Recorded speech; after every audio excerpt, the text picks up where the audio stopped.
Assalamualaikum warahmatullahi wabarakatuh. Apa kabar sahabat-sahabat semua? Pada pertemuan ke-14 ini kita akan membahas tentang agama, ilmu pengetahuan, dan masa depan manusia.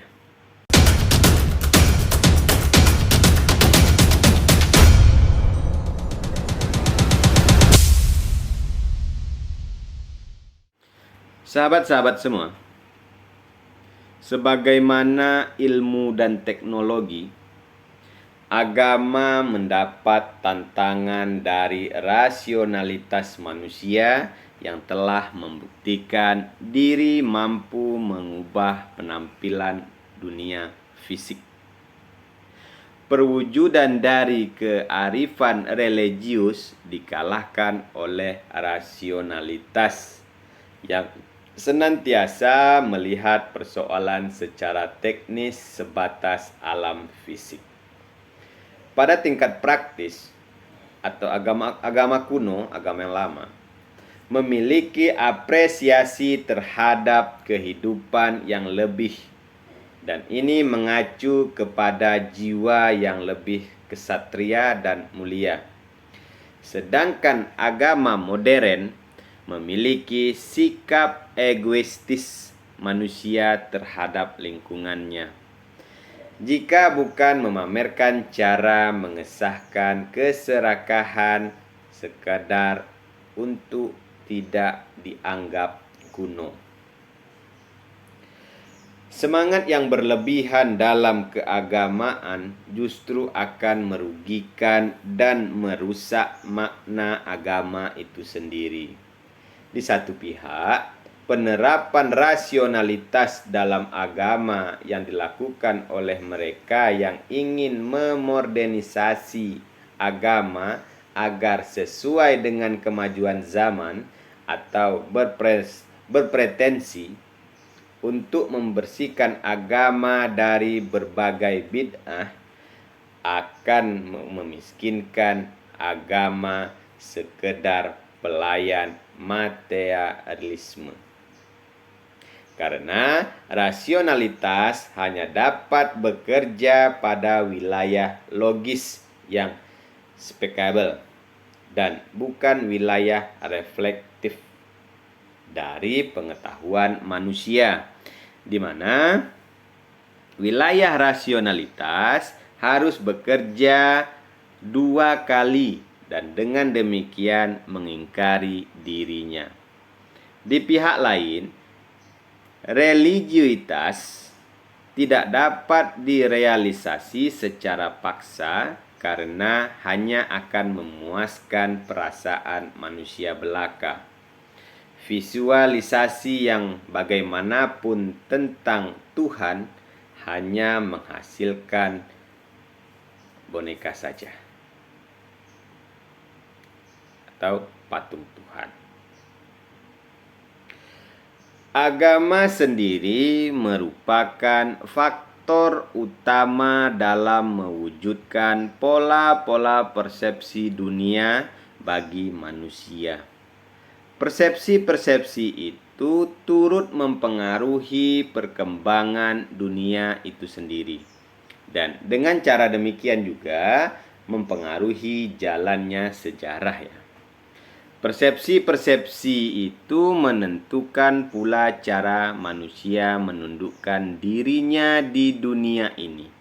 Sebaliknya, sejarah juga memaksakan perubahan dan penyesuaian terus-menerus pola-pola persepsi itu tersebut, terutama pada masyarakat yang sedang berubah dengan pesat. Sahabat-sahabat semua, manusia merupakan makhluk yang future oriented. Tindakan dan pertimbangan pada saat ini penting untuk memprediksi persoalan-persoalan masa depan.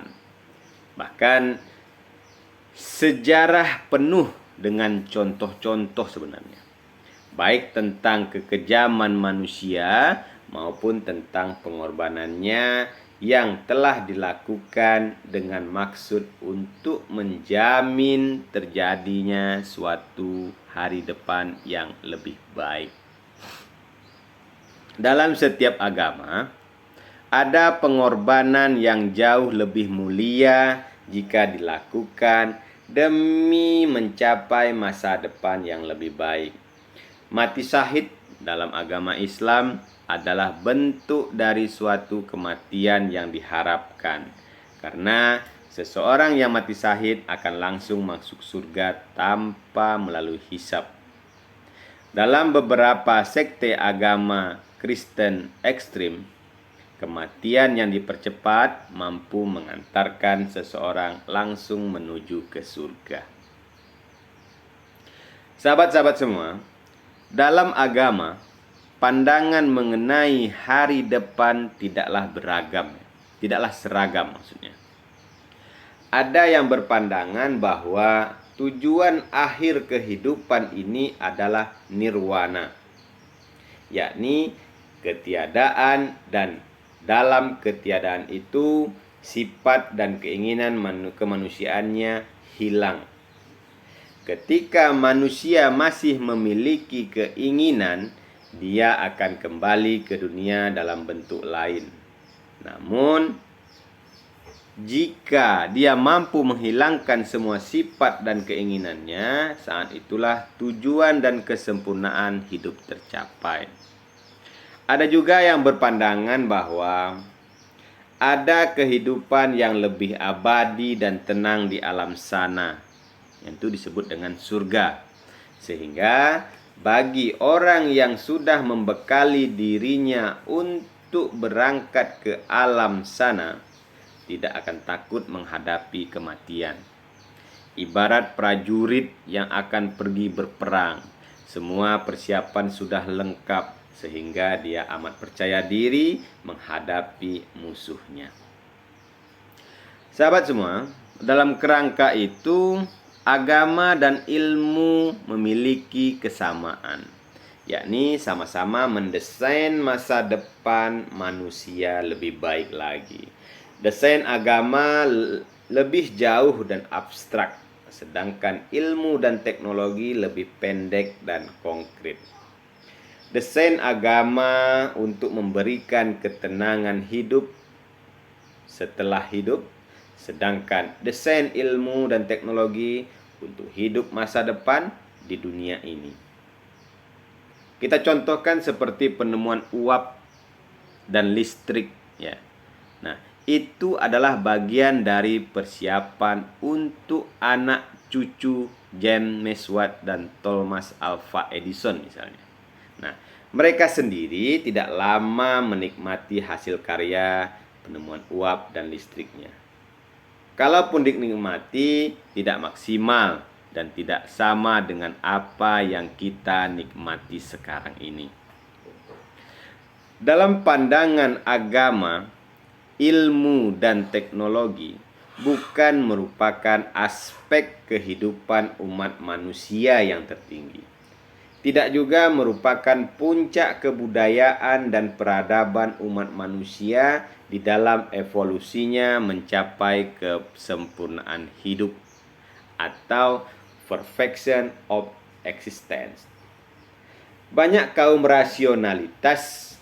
rasionalis yang materialistis menganggap bahwa abad modern, abad ilmu pengetahuan dan teknologi sekarang adalah puncak dari peradaban dan kebudayaan manusia. Karena dengan akalnya yang tajam, manusia modern dapat menghasilkan ilmu pengetahuan dan teknologi yang sangat mengagumkan, dan menganggap manusia zaman dahulu adalah lebih rendah peradaban dan kebudayaannya karena terlalu diliputi oleh kehidupan yang tidak rasional, tahayul, dan terbelenggu oleh kepercayaan agama yang dogmatis.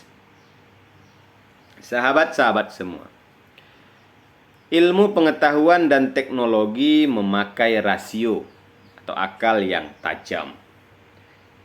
Kerohanian, kejiwaan agama memakai intuisi yaitu wahyu sebagai sarana masing-masing untuk membuktikan kebenarannya dan menghayati hakikatnya. Ilmu pengetahuan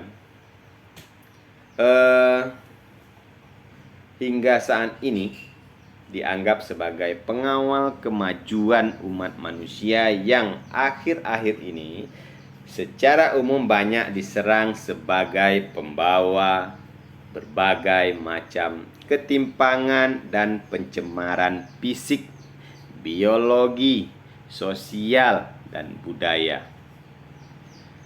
Dalam memanfaatkan ilmu dan teknologi untuk pembangunan dan demi menjaga keseimbangan antara teknologi, pembangunan, dan lingkungan, maka kita tidak boleh menghinggapi penyakit rabun dekat dan mengikuti naluri untuk hanya memikirkan hasil-hasil jangka pendek. Keuntungan semu jangka pendek tidak mustahil dapat menjadi bumerang yang mengakibatkan kerugian dalam jangka yang sangat-sangat panjang. Maka azas keseimbangan harus diterapkan karena memang dalam gejolak dan derap pembangunan senantiasa kita dihadapkan kepada krisis nilai-nilai insani dan masalah untuk memanusiakan manusia itu sendiri.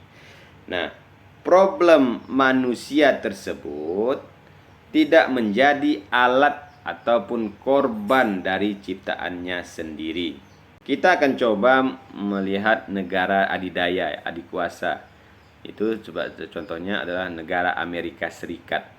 Negara Amerika Serikat itu memang kita akui kemajuannya dan juga makmur. Telah terjadi krisis kepribadian atau identitas karena derap teknologi lebih banyak mengancam status dan peranan manusianya daripada pekerjaannya. Ancaman otomasi adalah sebagian dari krisis identitas tersebut.